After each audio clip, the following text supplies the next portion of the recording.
Good evening, I'm Katerina Georgieva. This is CBC Windsor News. Thanks for joining us. Let's begin with a look at what would happen if there was another Ambassador Bridge blockade. Back in 2022, protesters brought traffic to a halt for a week. According to a new report, police response would be much different now. Dawson Chen has more. For 6 days in February 2022, this roadway leading to the Ambassador Bridge was occupied by demonstrators and their vehicles, showing their opposition to COVID-19 mandates. That protest had an economic impact estimated in the billions of dollars. And if something like that ever happens again, we can expect a faster and harder police response. A report going to Windsor City Council next week details the new powers police have thanks to Bill 100. The provincial legislation defines Ontario's border crossings as protected transportation infrastructure. When access to such crossings is impeded, police can now act immediately without needing a court injunction. Officers can suspend the driver licenses and vehicle permits of blockade participants, plus hand out heavier fines than before. Border analysts say Bill 100 addresses a previous gap in enforcement. Deterrence is a good first step. We can't have people blockading critical infrastructure. This is not just about the city of Windsor. It's not just about the province of Ontario. Blockading critical pieces of infrastructure have national impacts, and that carries with it a huge amount of responsibility. The report says Windsor Police now have a detailed action plan incorporating Bill 100. The Windsor Police Service didn't respond to CBC's request for comment on that plan. But the city's Ward 2 councillor thinks the legislation is sensible. We are a society that believes in free and democratic expression, but it has its limits. And one of those limits here is you can't stop trade, between two countries, putting at risk a significant amount of jobs. It's not about protesting and your freedom to express yourself as you may choose. But it's doing so in a way that doesn't put the public or the economy at risk. Not only does Bill 100 empower police to respond more swiftly to blockades, but the law extends to those who help such protests. People who provide supplies or fuel to blockade participants can be subject to the same penalties. Dawson Chen, CBC News, Windsor. There could be some changes to Windsor's streets if a proposed plan gets the green light. Chris Ensing gives us the lay of the land. What do you think of one-way streets? There's 9 of them in Windsor's downtown, and some on City Council say it's time to convert ones like Chatham into two-way streets. A city staff report says the original goal of one-way streets was to help drivers get in and out of employment centers as quickly as possible.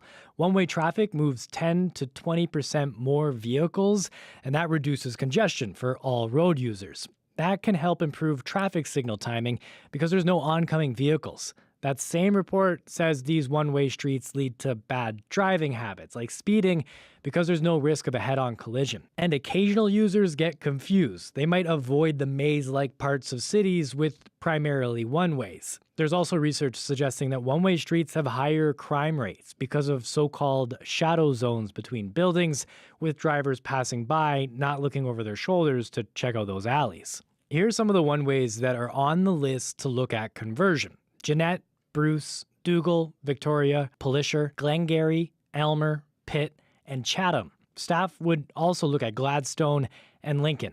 What's the advantage of a two-way street? Potentially higher property values and higher economic activity because people drive slower. Which is safer? That's hard to say, according to city staff. Other cities that have done this type of conversion have seen collisions go up and down depending on the street. But one-ways are easier to add bike lanes. That's already happening on Victoria and Polisher. So how much will this cost? Well, the city needs to tell staff to study that. Once they make that decision, administration's going to look at traffic patterns, engineering reports, and what the public thinks. It'll take a year and cost $200,000. Then the actual conversion of one-way streets like Chatham into two-ways could cost up to $5 million. But City Council could knock some of these off of the list, which could make it cheaper. They still have to make a decision on what to do next. Chris Ensing, CBC News, Windsor. Sad news outside the city now. A Chatham woman is dead after a crash near Ridgetown. Police say the 34-year-old's vehicle left the road along Ridge Line, hit a tree, and rolled onto its roof. The accident happened around 10 o'clock last night.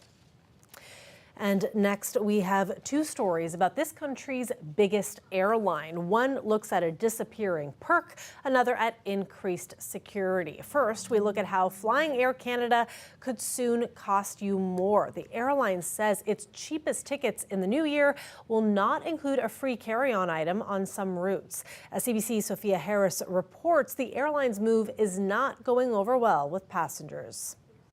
Air Canada is following WestJet's lead by nixing free carry-on for customers paying the cheapest fare, basic economy.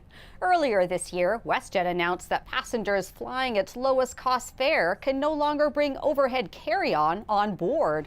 They can still bring a purse or a small knapsack, but any luggage must be checked for a fee. Today, Air Canada joined in, announcing that starting in 2025, basic economy passengers will have to pay $35 to check their luggage. And if they wait until they board, passengers will have to shell out more, $65 to check their bag.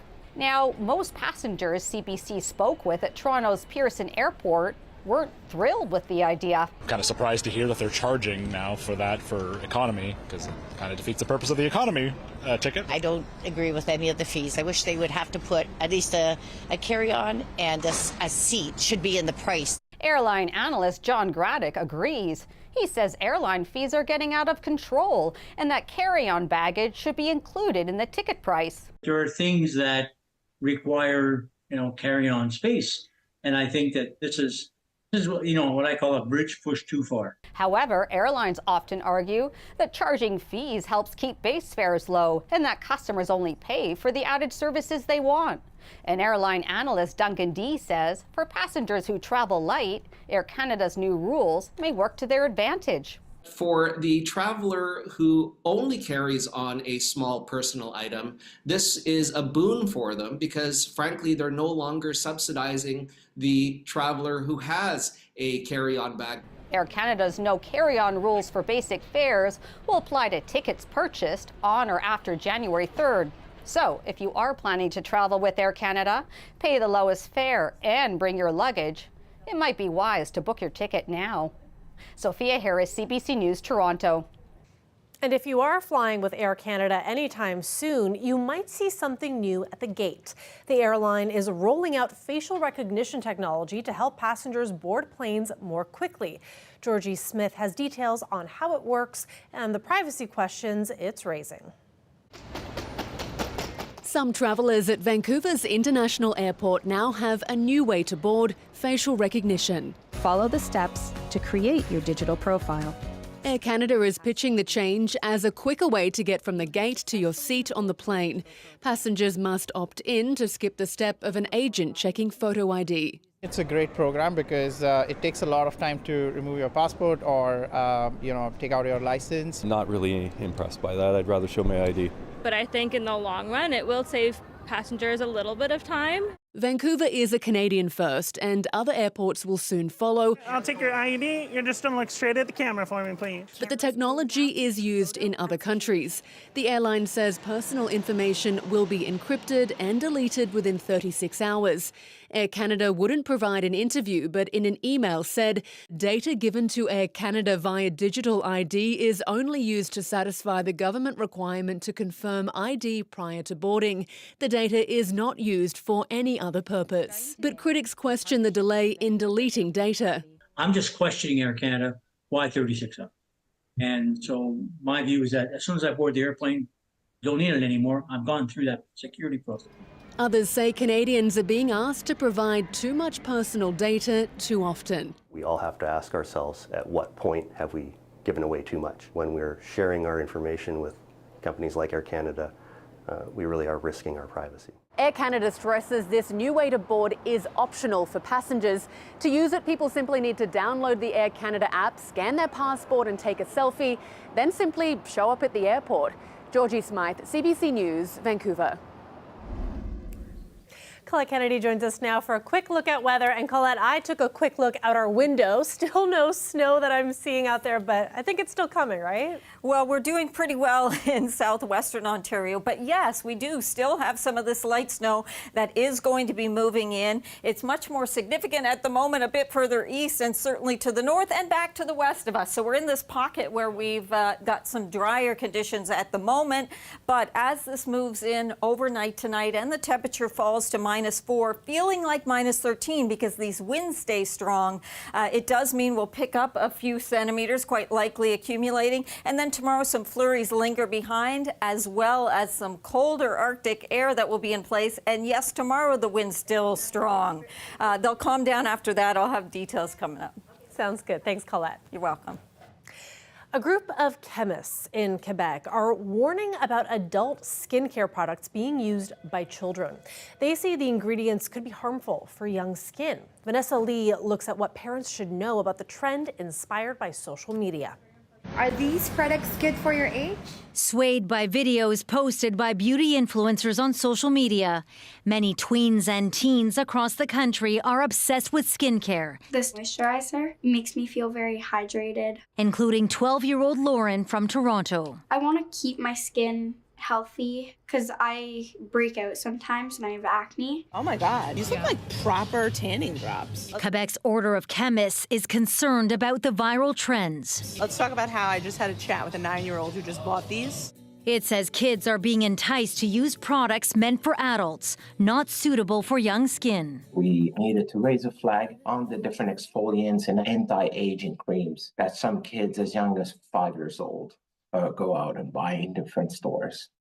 Anti-aging creams often contain retinol, which dermatologists say is unnecessary for those who haven't reached their 20s, when collagen begins to decrease.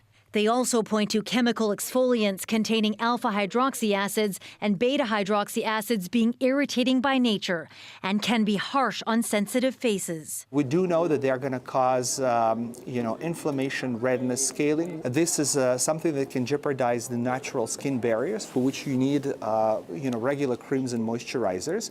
In Sweden, a major pharmacy chain has banned children under 15 from buying products with those active ingredients, saying using advanced skincare that, for example, aims to reduce wrinkles and get a more even skin tone is not something a child needs. So what should a skincare routine look like for tweens and teens? Dr. Ivan Litvinov says to keep it simple. We recommend using a simple, fragrance-free moisturizer and a sunscreen. Hey guys, get ready. Experts say they're still studying the long-term effects as they go up against influencers with their message, less is more. Vanessa Lee, CBC News, Montreal. Drive-thru restaurants are known for their convenience. Get that double-double and away you go in your nice warm car or on your nice warm cow. Yep, you heard that right. And if you happen to be in Sylvan Lake, Alberta, you just might see Kelly Landry riding her 8-year-old steer through the Tim Hortons. We'll let her tell you all about it. I have him since he was 1 week old. Animals are like men, they love food. You attract them by the belly, so yeah. All animals love sugars. I bought some Timbits and sometimes some donuts, some bread. I just order my stuff and go out the window, but this time I can't grab my stuff because he's too high, so I just told to the guy that keep my order, I will go inside and I will tie him to a pole. People come to take picture with him, pet that dog. Animals are a therapy, so when no one is there, your animals will always be there. That's so fun. And we've been telling you about this for weeks now. Our live show from Bright Lights in Jackson Park is tomorrow. It's part of CBC's Make the Season Kind campaign, where we are helping the fight against food insecurity. And there are lots of ways that you can help us. First, head on over to our website and look for this banner. It's got details about how you can make a contribution. You can also come tomorrow to Jackson Park and watch our live broadcast. The fun starts at 5:30. Just look for us by the Canada section in Bright Lights. We're going to have live music and a bin to collect donations for our food drive. Hope to see you there. Can't wait to meet you. Stay with us. We'll be right back after the break.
Welcome back. At the meeting of Assembly of First Nations today, chiefs from across the country are focusing on how to renegotiate a deal with Ottawa to reform the First Nations child welfare system. This is the most important decision that chiefs will probably have to make in their life, because we have to ensure discrimination ends and never happens again. And that agreement, whatever, the final settlement agreement or the long-term reform has to really, really reflect those principles. AFN chiefs had previously negotiated and endorsed the $48 billion deal with the Liberal government. It was reached after decades of legal fights that found the federal government discriminated against First Nations children. But when the plan was brought to the chiefs for approval in October, it was rejected over a lack of regional representation at the negotiating table and concerns about governance of the new program. Meanwhile, overseas, lawmakers in France from both the right and left joined today in a historic no-confidence vote in an attempt to force the country's prime minister to resign just 3 months after he took office. CBC's Crystal Gamansing has the details. Pour l'adoption 331.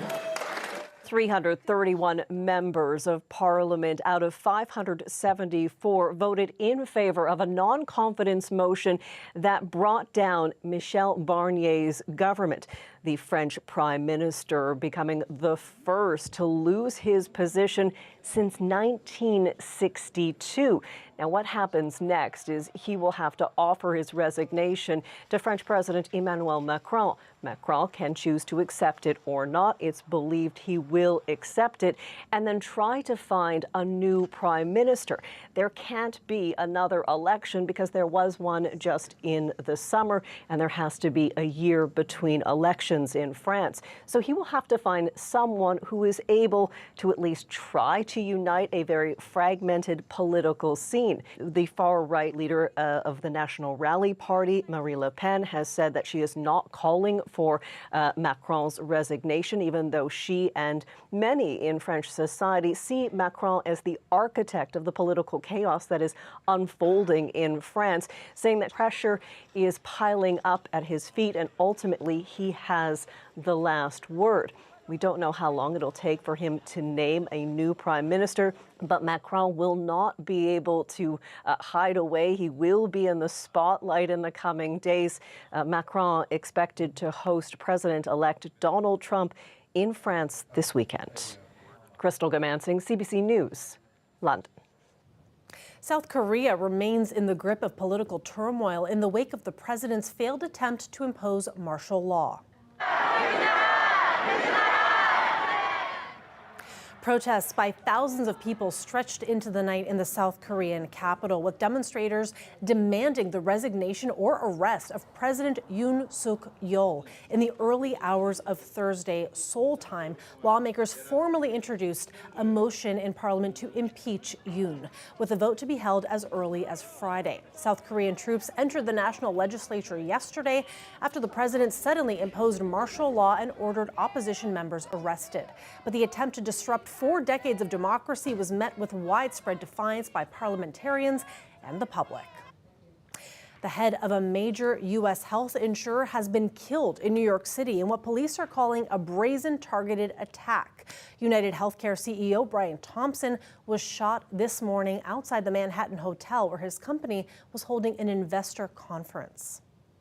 The motive for this murder currently is unknown, but based on the evidence we have so far, it does appear that the victim was specifically targeted, but at this point we do not know why. This does not appear to be a random act of violence. Police say the gunman appeared to be waiting for several minutes before calmly approaching Thompson from behind and opening fire. They say many people passed the suspect, but he appeared to wait for his intended target. The man fled the scene on foot and was last seen riding an e-bike into Central Park. Police say they haven't yet established a motive and are asking for the public's assistance in identifying the shooter. And coming up tomorrow on Windsor Morning, our radio colleagues will be holding their special Make the Season Kind show. That is, of course, the new name for CBC's annual Food Bank Drive. The show will include stories about people who are struggling this season to put food on the table. That's tomorrow morning, 97.5 FM. Stay with us.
Colette Kennedy is back with us now. And Colette, we've been telling everybody about our Make the Season Kind live show tomorrow night. So for folks coming out, we know to expect it'll be cold, possibly snowy and windy as well. What else should people know? Yeah, so the winds are going to be still a factor, but I would say that, you know, in terms of any accumulations and that, and for the roadways, that's kind of, we're going to get it out of our system before that. There may be some flurries. I'm not saying there won't be, and it will be breezy, but it's really kind of this evening and overnight where we get a bit of a dusting to maybe a few centimeters. So let's walk you through all of that. Current temperatures, nice to see in southwestern Ontario, the temperature, there's going to be Arctic air moving in, but for now, the temperature above freezing, enough that anything can't really stick. That's going to change overnight tonight, though. The winds are going to change as well, not necessarily the strength, because we're still going to be talking about gusts 50, 60, even exceeding 60 kilometers an hour. But notice the red arrows, the direction.